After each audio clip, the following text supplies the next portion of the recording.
Hi, Elliot. Doing fine, thanks. Mid last week, FATF, the Financial Action Task Force, held its most recent plenary. Those are 3 day sessions. I think this one they actually did hybrid. They did the prior four all remote. They came out with some high level strategic initiatives that they worked on and announced. And I'm assuming you saw that announcement. Right. So they always have an October plenary. So we're always looking to see what the outputs are. And obviously, the age old challenge we have for our communities is to make sure they recognize the importance of FATF and what they do. I think most do understand that, but I think they clearly do have impact on what happens in different jurisdictions. Obviously, that's important. But the series of initiatives, as with everything else in AML, are pretty broad based, right? They looked at revising the guidance on virtual assets. They looked at issues related to Afghanistan, which is obviously not just in the news but important. Things that we've covered before, progress on dealing with environmental crimes. We did a webinar on wildlife trafficking, so it's something that's important to us. And then the one area that I thought was also interesting because we're grappling with, or waiting, is more appropriately, for FinCEN to produce the registry on beneficial ownership, is FATF is trying to update the standards, or they're calling it strengthening the standards on beneficial ownership, and they have what they're calling a public consultation. So that's out there, and they're asking, obviously, for comments on that. It's such an important topic.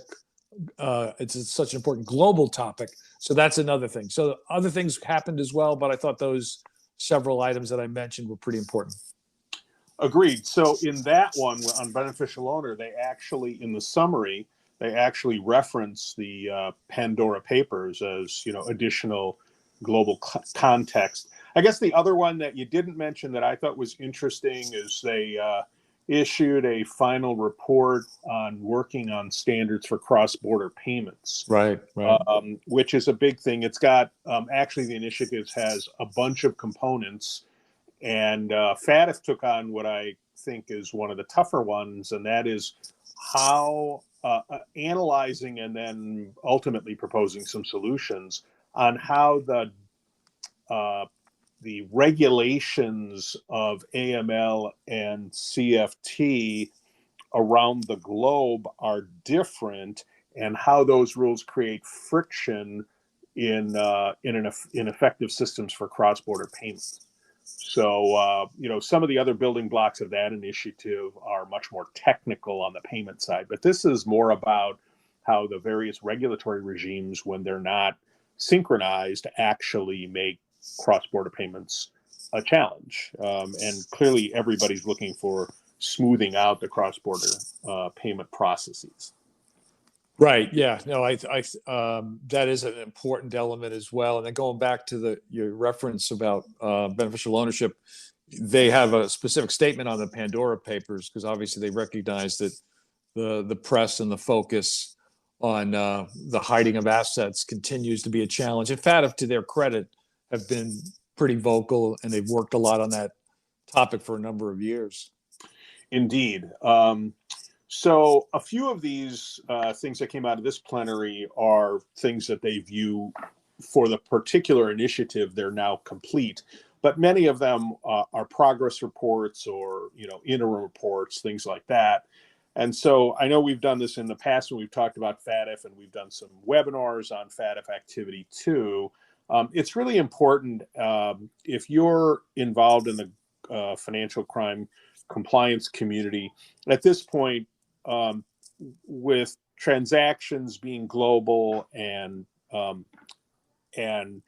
money laundering being global, and certainly terrorist financing being global, it's really important to be paying attention to what FATF's doing. So if you're not already receiving, their subscriptions, you should.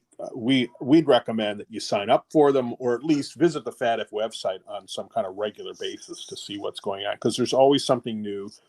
and they do a lot of deep dives into tough topics.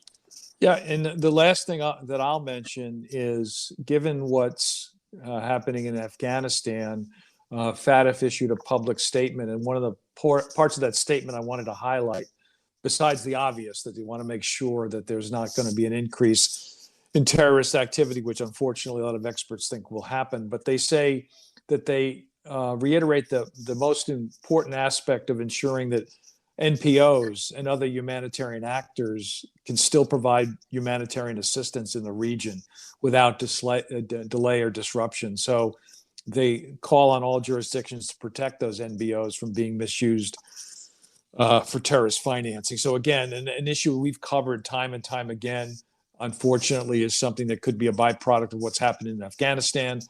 But FATF calls it out to make sure that jurisdictions are working carefully so that there's still access, there's still inclusion, and NPOs can be free to help with medical supplies, electricity, funding, all the things that are so important for assistance in conflict zones. Correct.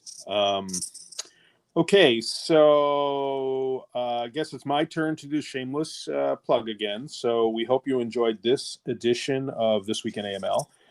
We do this every week with a couple of holiday breaks.